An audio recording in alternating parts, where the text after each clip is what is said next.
Hai semua, jumpa lagi kita dalam podcast Borneo Comrade. Jadi hari ini kita bersama Akmal. Halo. Sekali lagi tapi mungkin episod ini kita akan terbitkan duluan, Mal. Ya. Daripada yang semalam. Ya. Sebab ketika berbincang dengan Akmal sebelum ini, menarik sebenarnya untuk kita minta pendapat Akmal tentang isu-isu pendidikan yang sekarang ini sedang berlaku di Malaysia lah. Satu rentetan yang panjang Ya, sangat panjang. dan penuh tragis lah. Bermacam-macam perasaan dan tidak tahu mau salahkan siapa. Ya, betul. Kan? Betul. Tapi apa yang paling penting sebenarnya, perlu ada sesuatu langkah yang progresif lah untuk menjernihkan semua sistem ini. Sistem ini baliklah.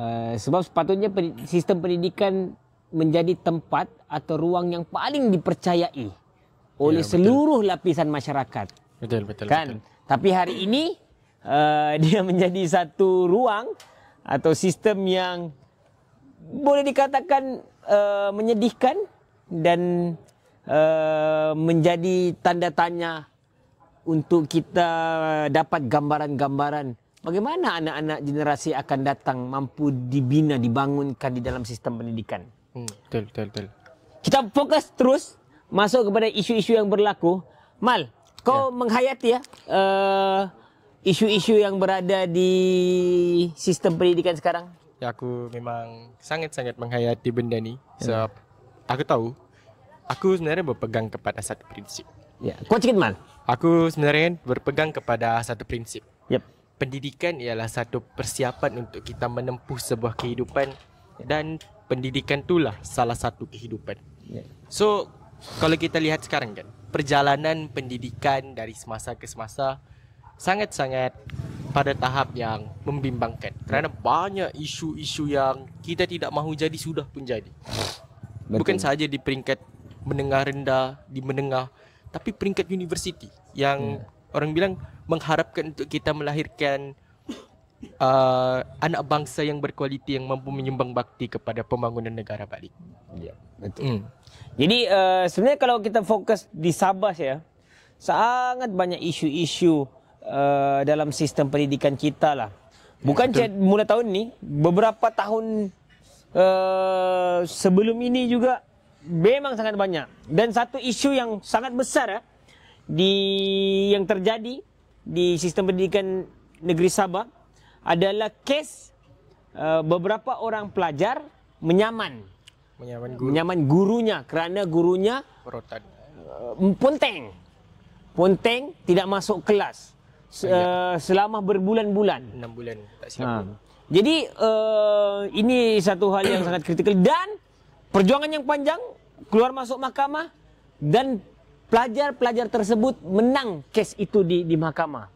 Dan kerajaan diminta untuk membayar sekitar 150,000 kepada kelompok pelajar tersebut. Ya, betul. Ini satu hal yang sangat-sangat menyedihkan lah. Dan kalau kita nampak respon daripada kerajaan, masalah akar dari segala permasalahan sistem pendidikan ini, setiap kerajaan, setiap menteri yang masuk yang memegang portfolio itu tidak pernah mengakui itu dulu. Dia mengakui ada masalah dalam sistem kita. Ya, betul. Dan kita harus fikir bagaimana cara kita untuk menyelesaikan dia dan menyusun jangka masa panjang. Kebanyakan sikap-sikap menteri-menteri kita ni, satu play safe, Ya, kedua semacam dilihat melepas tangan ataupun mereka gagal sebenarnya. Bagaimanakah mengawal mengawal naratif cerita ataupun keadaan yang real berlaku dalam sistem pendidikan. Kita terus masuk isu yang paling besar terjadi, aku rasa ini boleh dikatakan terjadi tahun ini, bahkan terjadi dalam sistem pendidikan kita yang menyebabkan gelombang besar kemarahan rakyat berlaku di Malaysia bahkan di Nusantara ya, solidaritinya sampai ke Indonesia, sampai ke Thailand dan sebagainya. Isu Justice for Zara. Yes. Kau mengikuti perkembangan itu? Aku sangat mengikuti perkembangan Justice for Zara ni. Sebab daripada benda ni kita nampaklah yang apa? Yang salah satu sekolah boleh menjadi tempat yang sebenarnya tempat perlindungan tapi tempat keganasan. Kalau bagi aku. Okay. So benda tu orang bilang Justice for Zara ni merupakan satu gelombang yang sangat-sangat baik. Bukan maksud aku sangat baik berlakunya benda tu. Tak. Tapi sangat baik untuk mensedarkan masyarakat bahawa sistem pendidikan kita pada masa sekarang ni sangat-sangat goyah. Mungkin kau boleh respon sedikit. Ketika isu Justice for Zara ini berlaku, bagaimana kau melihat kerajaan merespon isu ini dan apa yang sepatutnya dibuat oleh pihak kerajaan atau sistem pendidikan kita ni? Okey, kalau bagi aku lah kan, untuk kerajaan mengenai isu buli, isu yang sering sekian lama terjadi dalam sekolah. So, kenapa aku rasa kerajaan pada hari ini kurang memandang terhadap isu buli? Walaupun sudah pun direspon, sudah pun dilaungkan di peringkat-peringkat parlimen, peringkat Dewan Undangan Negeri, tapi masih lagi, still lagi berlaku perkara itu. Sebab bagi aku, buli yang wujud dalam sekolah ni berpunca daripada salah satu, apa orang bilang, salah satu permainan sosiologi. Bukan permainan sosiologi, permainan psikologi sebenarnya. Yang di mana seorang murid berasa dirinya sudah cukup hebat dan sudah cukup dilindungi oleh pihak-pihak yang berautoriti, sehingga kan dia berani ataupun sanggup membuat perkara itu. So, pandangan aku kan, untuk kita menangani isu ni di dalam sekolah, kita sebenarnya terlepas satu pandangan perspektif keselamatan. Keselamatan murid dalam sekolah, especially di asrama. Isu buli yang berlaku, dua isu buli yang berlaku sehingga membuatkan pembunuhan. First, di College Vocational Hadatu. Itu pun sudah cukup menyedarkan kepada kita, ui, bahaya ni buli ni. Dan apa orang bilang, sampaikan sekarang stigma ibu bapa tidak mahu masukkan anak-anak ke asrama. Sedangkan apa tujuan matlamat utama asrama itu dimasukkan kepada anak-anak untuk belajarkan anak berdikari, kerana ibu bapa percaya tempat itu selamat. Tapi sekarang tidak. Sekarang ni jadi tempat yang menjadi, orang bilang, tempat yang tidak selamat kepada anak-anak. Untuk jadi sekarang ibu bapa tengah mencari ruang dan peluang. Di manakah ruang untuk aku belajar, untuk aku memanusiakan anak aku untuk berdikari? So itu pendapat aku lah. Jadi kau rasa apa yang patut kerajaan buat? Kalau bagi dalam kes spesifik mungkin isu Zara. Kalau bagi aku kan, ialah aku balik kepada perspektif keselamatan. Memang perkara-perkara yang sangat penting. Sebab isu buli ni dia boleh ditangani kalau kita mewujudkan satu mekanisme kawalan ataupun keselamatan yang sangat-sangat efektif, yang sangat-sangat kukuh. Like ada cadangan-cadangan daripada netizen yang aku baca, memasangkan CCTV, penggunaan warden askar tu. Tapi walaupun banyak kritikan daripada ibu bapa, tapi aku rasa benda ni memang sangat-sangat diperlukan. Sebab warden ni yang daripada, especially yang sudah bersara daripada askar, yang kita serap balik untuk menjadi seorang warden, diorang mempunyai satu ketegasan yang murid pun sangat takut untuk membuat sesuatu perkara yang negatif, seperti bully, especially bully tu. Dan aku pun nampaklah juga sebenarnya yang kerajaan pada hari ini kan, diorang anggap bully ni sebagai satu perkara yang sudah boleh diselesaikan apabila ada tindakan daripada pihak-pihak seperti guru besar, seperti pengarah dan sebagainya. So, bagi aku ialah aku tekankan kembali keselamatan lah. Keselamatan itu yang perlu difokuskan kepada menteri-menteri dalam arena pendidikan ni. Jadi banyak sebenarnya cadangan-cadangan masyarakat, Ya. pakar-pakar terhadap isu keselamatan pelajar di sekolah lah. Ya, pastinya kita boleh menapis yang mana baik, mana tidak. Tapi yang paling penting adalah sepatutnya menteri ataupun kerajaan dia mampu merespon, ya, memberi satu gambaran kepada masyarakat. Kerajaan punya komitmen yang besar. Sebab dan aku rasa memang menteri lah, ditekan kepada menteri pendidikan, gagal lah. Aku rasa pasukannya agak sangat gagal. Ya. Mengawal Seluruh kelompok. ya, mengawal naratif dan bagaimana mencipta satu perspektif baru. Sebab yang akhirnya apa yang kita nampak untuk menyelesaikan isu ini adalah slogan stop bully contohnya kan. Ya. Benar-benar itu yang dipaparkan di media. Kita tak boleh salahkan media kan. Itu yang diucapkan oleh Fadlina dan sebagainya. Cuma pasukan Fadlina dan Fadlina itu sendiri harusnya lebih bijaksana lah. Bagaimana mereka harus lakukan sama lah kempen strategi. Bagaimana menyampaikan mesej yang penting yang diperlukan. Sebab bagi aku isu Zahra ni jadi berkembang dan menjadi sangat besar, tragis gara-gara respon awal daripada kementerian itu sangat-sangat lambat. Ya, betul. Sehingga betul. orang tertunggu-tunggu, sehingga spekulasi berkembang dan tidak boleh dikawal oleh spekulasi begitu. Jadi Betul. kalau daripada aku sendiri, sistem pendidikan kita sedia ada ni, dia punya safeguardingnya tu, pengurusan perlindungan kanak-kanak itu memang tidak jelas. Bagaimana kalau anak murid berjumpa dengan guru konseling, guru konseling itu harus pergi buat macam mana, itu peranan siapa sebenarnya, dan bagaimana pula kalau murid guru konseling dalam satu sekolah tu cuma 1 orang, 2 orang, bagaimana dia mau menguruskan semua anak-anak di sana, selain tadi hal-hal teknikal yang kita boleh cakapkan. Jadi benda-benda begini menyebabkan sebenarnya dia jadi bara. Pelajar-pelajar ini tidak tahu di mana tempat dia boleh meluahkan perasaannya ataupun apa yang berlaku terhadap dirinya. Ya. Dan akhirnya benda tu dipendam, benda tu dia tak tahu siapa yang tepat, yang selamat, dia mau serahkan apa yang dia rasa. Itu antara yang berlaku lah. Mungkin kita boleh bergerak sikit man daripada Justice for Zahra. Nanti kita akan kutip balik cerita tersebut. Bagaimana? Mungkin kau boleh buka konteks. Aku rasa dalam 1 minggu ini ada 3 kes besar.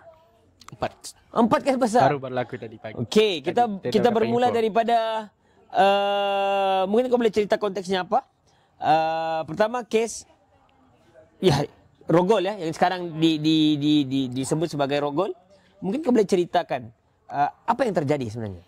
Okey, kalau bagi aku kan, kes Rogol yang berlaku dalam sekolah ni adalah stigma-stigma netizen bilang kembalikan UPSR, benarkan guru merotan murid dan sebagainya. Okey.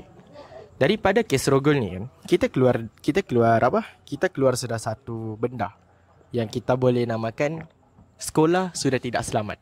Yep. Kan ada kan yang orang tengah repost sekarang kan dalam media sosial especially. Dan kalau kita nampak kan daripada slogan tu pun kita boleh mendalami maksud yang mendalam.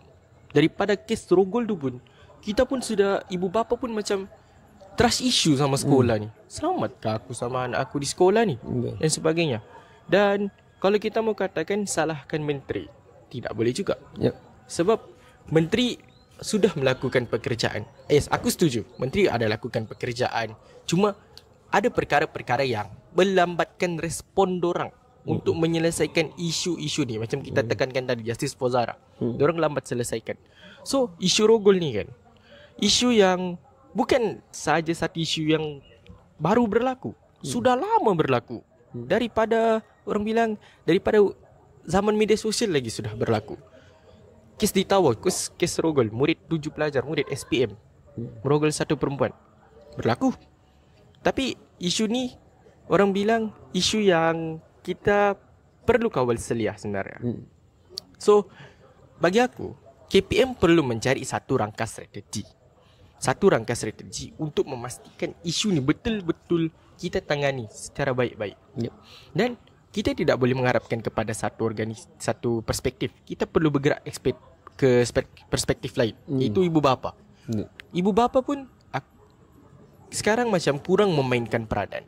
Macam lebih sibukkan diri kepada bekerja, lebih sibukkan diri dengan hal-hal lain. So, daripada benda tu, anak-anak ni, dorang rasa terabai. Dorang rasa macam aku layak aku duduk di sini. Sampaikan dorang ni mau mencuba benda baru sehingga orang bilang terserong ataupun terpesong daripada hal yang positif ke hal-hal yang negatif. So, isu rogol ni kan. Isu rogol ni isu yang sangat-sangat bikin maruah negara sebenarnya tercemar lah. Image negara kita tercemar. Kalau bagi aku kan, isu rogol ni disebabkan oleh murid tu sendiri sebenarnya. Iaitu macam mana kawalan nafsu dorang terhadap seorang pelajar. So, dorang rasa kan, bagi aku, dorang rasa Dorang rasa dengan dorang melakukan perkara sedemikian, dorang mendapatkan nama, dorang mendapatkan sesuatu yang dorang rasa boleh dibangga-banggakan. So, di mana kurangnya kita? Pemerkasaan murid tu. Kalau bagi aku lah, pemerkasaan murid dalam bidang-bidang especially co-curriculum. Dalam bidang co-curriculum, dari bidang akademik. So, dorang rasa diri dorang tidak dapat go dengan dua benda ni. Dorang mencuba benda baru, sehingga kan dorang terpisung buat hal-hal negatif. Dan dorang rasa benda tu boleh untuk membanggakan diri dorang. Itu bagi aku lah. Sebenarnya macam mana isu ni sebenarnya? So aku nampak ada beberapa perspektif ya. Ialah kalau kita percaya bahawa kalau itu bawah umur itu adalah perlu diisytihar sebagai rogol. Tapi ada naratif dan perspektif lain bahawa ini adalah satu situasi di mana terancang, suka sama suka dikatakan begitu. Dan ada juga yang aku dengar mereka sengaja buat video tersebut, video itu mahu dijual dan sebagainya. Jadi cuba kau bagi konteks dia, apa maksud benda tu? Okay. Kalau bagi aku kan, maksud benda tu benda yang terancang, benda yang dorang mau buat duit, dorang yang antara suka sama suka. Tapi betul lah benda tu, maksudnya benda tu kalau kita nampak dalam realita kan, kalau bukan dalam digitalisasi, benda tu betul-betul terjadi. Ya, benda tu memang terjadi di antara murid tu, di antara murid dan juga murid suka sama suka kan. Benda tu memang betul-betul terjadi. Sebab hari ni penilaian kita sebenarnya berasaskan kepada data, bukan berasaskan realiti. Pokoknya kita ni kan perlu masyarakat lah, especially masyarakat, mereka perlu menilai secara realiti, bukan menilai melalui data-data sahaja, bukan menilai daripada media sosial tu sahaja. So perkara tu memang berlaku dalam realita yang kita boleh nampak sendiri. Itu bagi aku lah. Jadi kalau Akmal ni baru umur 19 tahun, dia masih lagi dalam sistem pendidikan sebab dia berada di sekolah vokasional kan. Kolej vokasional, sekolah vokasional. Ya. Dia masih lagi berada dalam sistem pendidikan dan dia lebih tahulah kan isu. Jadi isu ni memang sangat kompleks lah sebenarnya, tapi mau tidak mahu kita harus percaya bahawa kanak mereka adalah di bawah 18 tahun dan mereka terlindung di dalam akta kanak-kanak kan. Dan kita sangat percaya bahawa kanak-kanak ini memang tanggungjawab orang dewasa. Sama kalau dia di rumah tanggungjawab ibu bapa, kalau dia di luar jadi sistem pendidikan tanggungjawab guru-guru dan sistem pendidikan itu sendirilah. Dan mau tidak mahu kita kena percaya bahawa ada budaya, ada pendidikan lain berlaku terhadap kanak-kanak itu, sama ada di rumah atau sekolah, iaitu dia terpengaruh dengan budaya-budaya media sosial, gejala sosial,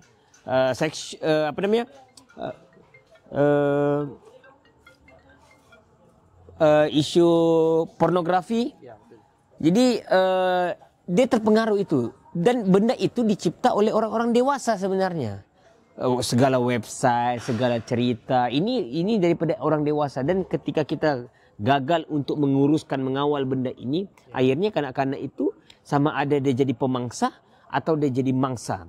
Dan kita tak boleh letakkan 100% kesalahan ini kepada kanak-kanak tersebut, tetapi kitalah sebagai orang dewasa yang sepatutnya menciptakan satu ruang dan keadaan yang selamat untuk seluruh kanak-kanak dalam sistem pendidikan kita.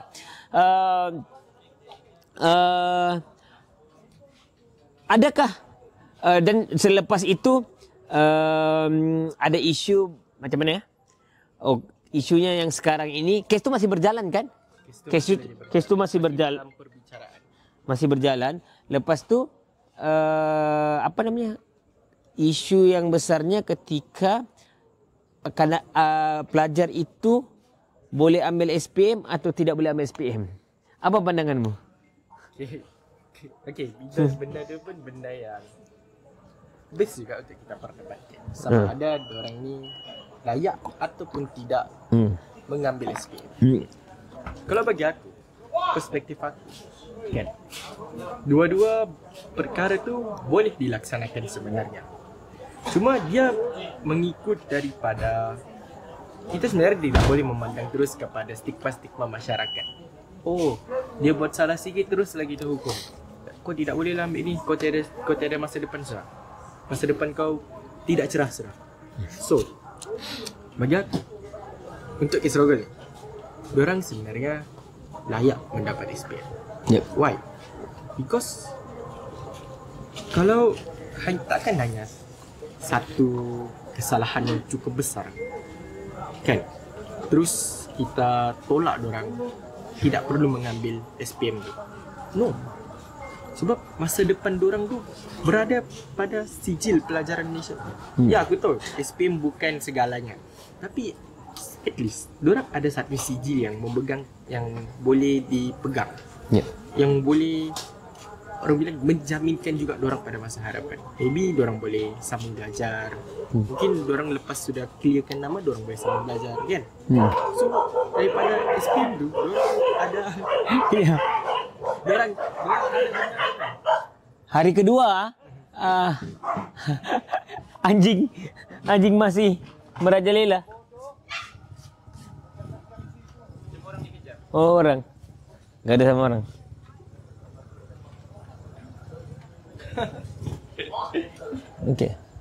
Okey, teruskan. Itulah bagi aku, diorang sepatutnya layak mengambil SPM sebenarnya. Sebab untuk masa hadapan diorang juga. Kita ni, walaupun kita ni sebagai khalifah, kan, walaupun kita rasa kita ni boleh melihat kepada satu kesalahan dan kita rasa kita penilaian ni, kita boleh membuat penilaian.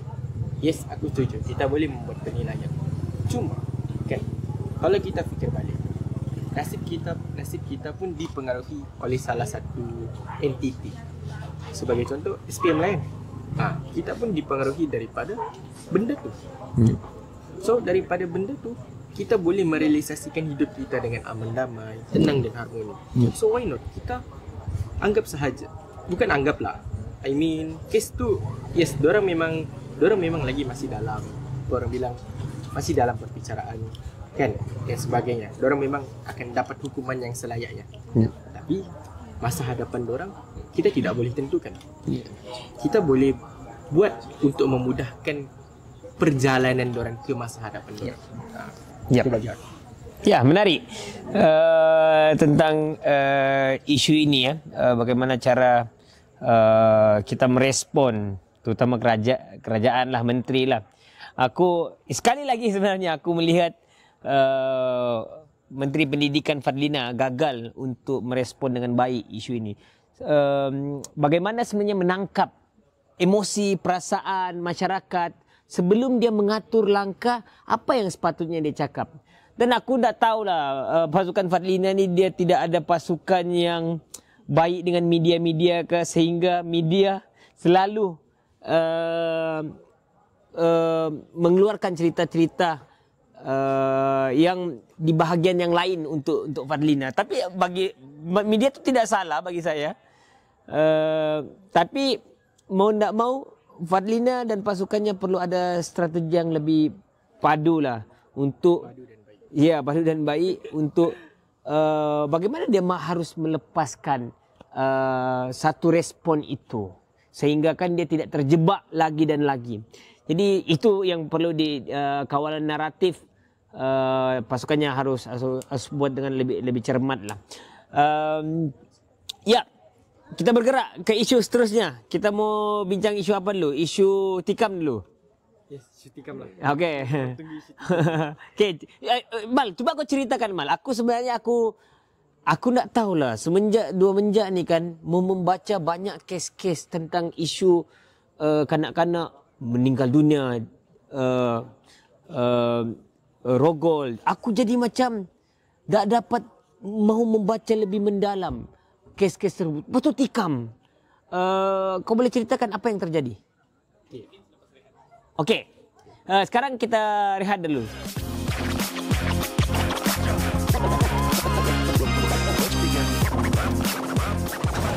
Okey Mal. Okey. Kita mula semula isu pelajar tikam pelajar ni. Okey. Ceritakan konteksnya. Okey, apa yang aku fahamkan daripada cerita tu kan. Diorang ni macam antara suka, dia lelaki ni suka dengan perempuan ni tapi di reject.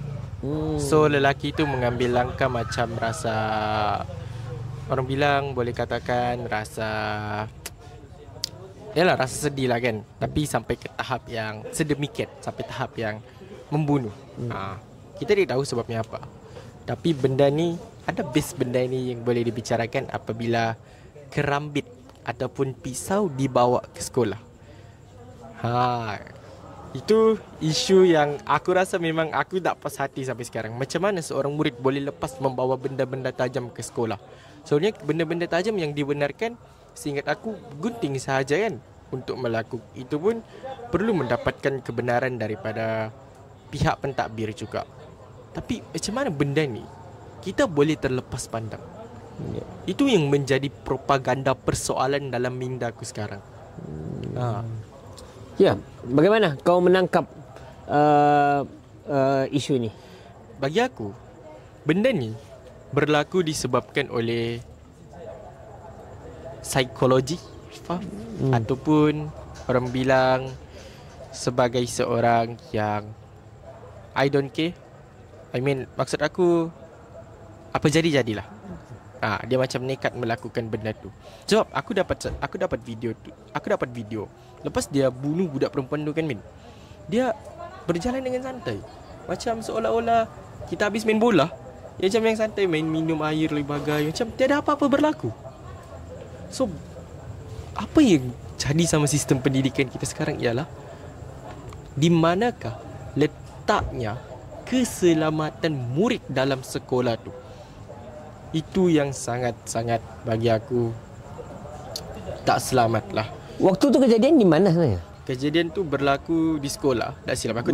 Maksud di bahagian area tandas. Tandas.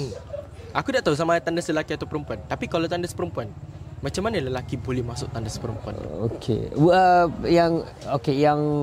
Yang menikam umur berapa? Yang ditikam umur berapa? Boleh katakan tingkatan berapa? Tak silap aku 14 tahun hingga 16 tahun begitu. Dalam 16 tahun tu, kalau bagi aku itu merupakan fasa pramatang lah. Fasa untuk seseorang memperamatangkan pemikiran. Aku tak tahu sama ada yang 16 tahun tu perempuan atau lelaki. Tapi kalau lelaki, itulah kita perlu risaukan sekarang. Sebab fasa pramatang budak tu, budak sekolah masih lagi pada tahap yang membimbangkan dan perlu diambil kira pada hari ini. Jadi apa yang berlaku dengan kes tu sekarang? Maksudnya pelajar tu? Kes tu sekarang, pelajar tu tak silap aku bakal naik mahkamah lah atas hukuman membunuh. Aku belum baca lagi dia punya artikel tu. Apa hukuman yang akan dia dikenakan, yang akan dia dapat. But bagi aku, kalau meletakkan yang pada satu hukuman yang setimpal, iaitu mati dibalas mati. Kalau bagi aku benda tu sangat-sangat baik. Jangan dibicarakan lagi. Tak sahaja hukum mati dibalas mati. Okey, kalau kita bergerak kepada sekolah menengah kan, aku mensentuh sikit pasal universiti. Universiti tempat untuk kita melahirkan graduan yang berkualiti dan mampu menyumbang bakti kepada pembangunan negara, kan? Kalau bagi aku kan, Min, universiti pun aku rasa titik permulaan pembunuhan pelajar ni berlaku bukan di sekolah tapi di universiti. So, sekolah sudah tidak selamat. Universiti sudah tidak selamat. Di mana anak bangsa perlu menuntut ilmu dan menyumbang bakti balik kepada negara kita. Kalau kita masih lagi dalam propaganda sedemikian. Ya. Ya, sangat tragis ya. Aku pun macam tak tahulah mau cakap apa dengan isu tu. Ya. Yalah, isu seperti kita cakap juga, mungkin isu-isu ini pernah berlaku sebelum-sebelum ini, dan aku nak tahu apa pengajaran oleh kerajaan bila benda ini berlakulah. Ya, hukuman yang perlu dikenakan tu, kalau mungkin aku berbeza sedikit dengan Akmal, sebab mau nak mau kanak-kanak dia termaktublah dengan perlindungan kanak-kanak itu. Ya. Dia harus dilindungi. Dia, ya, itulah kita cakap, kanak-kanak ni tanggungjawab orang dewasa. Sama ada di sekolah, di rumah, di luar, adalah tanggungjawab orang dewasa. Betul. Kalau di sekolah memang tanggungjawab sistem pendidikan kita lah. Dan kita kena faham bahawa sistem kita juga mungkin suatu masa akan ada anak, ataupun sekarang kita ada adik. Kita pun tak tahu sebenarnya sama ada adik kita ni jadi mangsa atau jadi pemangsa. Kan, kalau benda itu jadi dengan keluarga kita, adakah kita sanggup perkara tersebut dilakukanlah. Macam kita bincangkan tadi lah. Mau tak mau, semua orang ada peluang untuk memperbaiki kehidupannya. Ya, semacam begitulah. Ya, aku rasa macam kes tu pun masih lagi di dalam perbincangan. Baru beberapa hari meletus lagi tadi. Aku baru tahu daripada Akmal petang tadi kan? Yes, di Sipitang. Tiba-tiba ada lagi satu isu. Ayo Man, kita berganjak pergi isu yang keempat. Apa yang terjadi? Bagi konteks tu Man, ini kali aku langsung tak tahu. So aku tak sempat lagi baca apa-apa. Empat ni kan, isu tentang pelajar perempuan dipukul menggunakan tali pinggang, tak silap. Okey. Oleh seorang lelaki. Pelajar ke apa? Pelajar. Okey. Bukan guru, dia pelajar. Okey. Dan sekarang kita boleh nilai juga daripada kes ni kan, di mana pelajar dapat keberanian tu untuk melakukan perkara sedemikian. Bukan daripada benda ni lah, tapi daripada kesemua konteks yang kita bincang ni kan. Macam mana pelajar tu ada keberanian untuk lakukan benda tu? Adakah disebabkan hari ini pengaruh mereka daripada media sosial, especially mengenai keganasan, sehingga kan diorang sanggup lakukan perkara tu? Itu perkara yang sangat-sangat merisaukan. Lepas tu apa jadi dengan budak tu? Budak tu dihantar ke hospital. Dan sekarang ni lah, menurut Ketua Polis Daerah Sipitang, Superintendent Awang Anak Suanda, ketika dia mengesahkan kejadian berkenaan sudah dimaklumkan, siasatan sedang pun dijalankan. Sebab kes baru berlaku tadi petang kan, hari ni tidak silap. Masih selamatlah yang masih boleh dikatakan selamatlah, cuma berlumuran darah. Dan itu benda tu boleh memberikan satu infeksi kepada kecacatan pelajar. Sangat-sangat merisaukan sekarang ni. Ya, sangat mengejutkan ya. Aku pun macam belum lagi buka apa-apa media setakat ini. Jadi tak sempat baca apa-apa untuk hari ini. Jadi banyak renungan kita terhadap sistem pendidikan, isu-isu dalam sistem pendidikan hari ini, dan mau tidak mau kerajaan perlu melakukan satu tindakan yang lebih luar biasa untuk menangani isu-isu ini. Isu ini sebenarnya satu luka ataupun bara yang sudah merebak daripada dulu lagi, yang tidak mau disembuhkan. Itu yang saya katakan daripada awal. Betul. Apa yang Fadlina, apa yang Menteri Pendidikan kena buat adalah mengakui ada masalah yang besar dalam sistem pendidikan kita. Akui dulu. Selepas itu barulah boleh kita susun apa yang boleh dibuat. Sama yang awal tadi, bila isu guru ponteng itu, apa respon kerajaan? Tidak ada respon apa-apa. Sepatutnya kerajaan mengakui bahawa kita ada masalah guru ponteng. Kita bukan mau salahkan semua guru-guru. Cuma bila kita mengakui ada masalah itu dan isu itu diteliti dan disusun gerak kerjanya ke arah sana, benda ini boleh diselamatkan. Kedua, isu saya pernah sebenarnya ini isu saya bertentang terus dengan Kementerian Pendidikan ketika saya membawa sebuah isu pelajar sukan.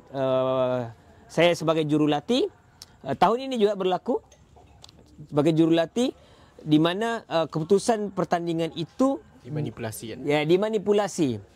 Jadi, dan bila beberapa kali perbincangan dengan guru pengadil tersebut, bahawa kenapa kemenangan itu dibatalkan, sebab atlet yang saya latih itu dia tempat naib juara.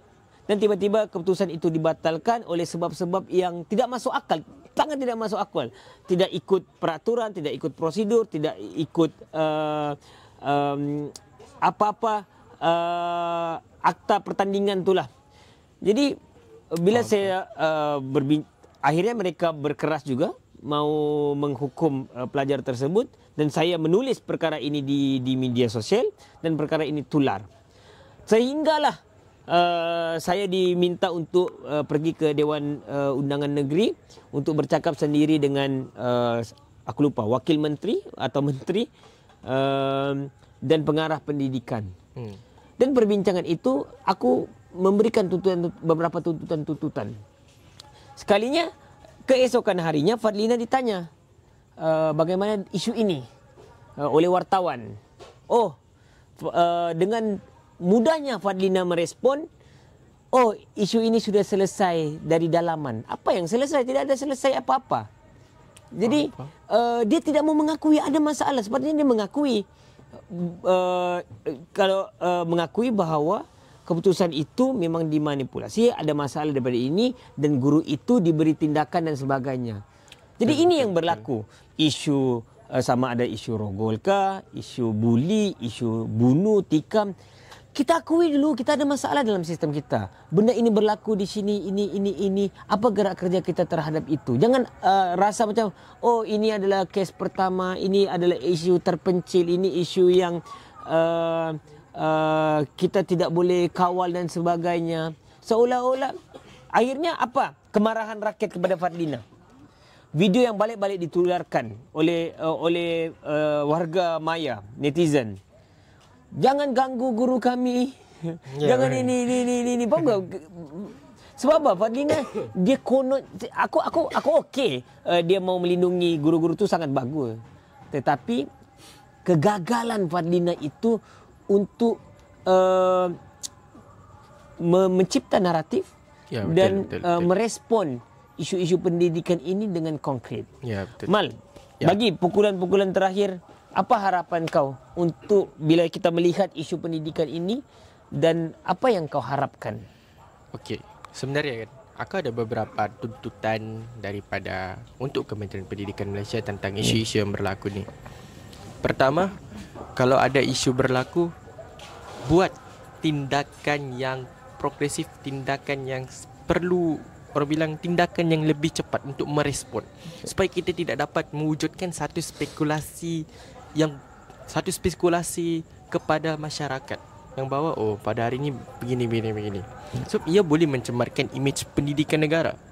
Sebab benda ni, kalau isu ni viral, dia bukan sahaja viral dalam negara, tapi boleh jadi isu ni berlaku sehingga ke luar negara. Bagi contoh, Justice for Zara. Ada orang luar negara buat konten tentang Justice for Zara. Bukankah tidak malukah kita? Mestilah kita malu kan, sebab orang luar tahu tentang sistem pendidikan kita yang hari ini tidak selamat. Tapi mungkin menteri nak malu. Itu aku setuju. Kita tidak malu. Kita siap yang ada perasaan begini. Mungkin sebab dia macam okey siap kan? Dia macam biasa.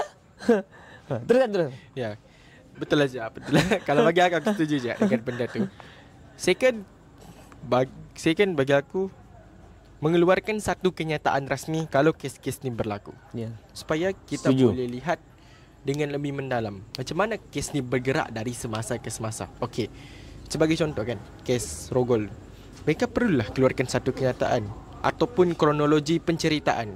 Barulah masyarakat boleh faham apa sebenarnya yang berlaku dan macam mana kes ni perlu diselesaikan.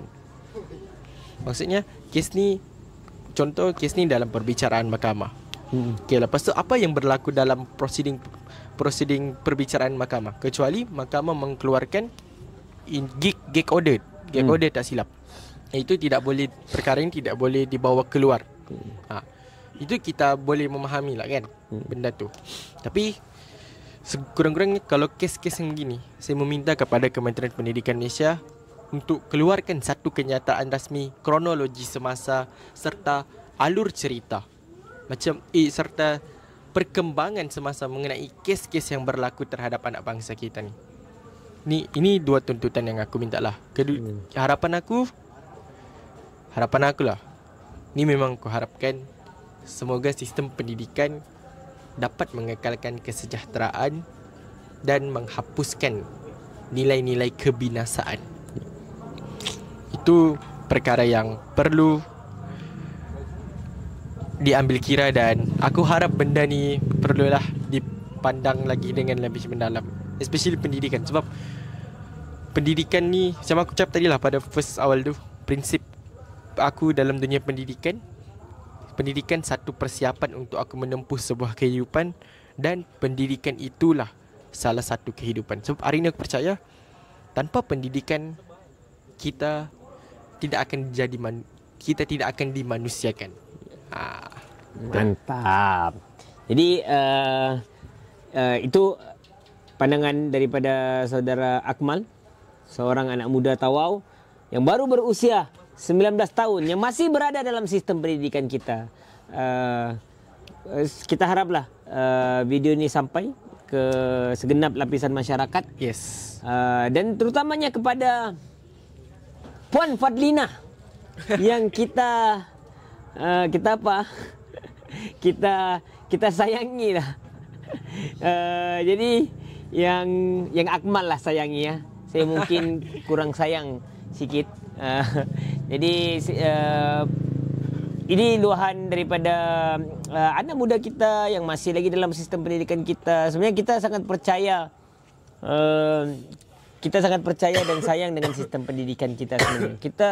Kita semua mampu berfikir, mampu berkembang ini daripada sistem pendidikan kita. Rosaknya sistem pendidikan kita akan merosakkan generasi masa akan datang. Yes. Jadi itu sahaja podcast kita pada hari ini.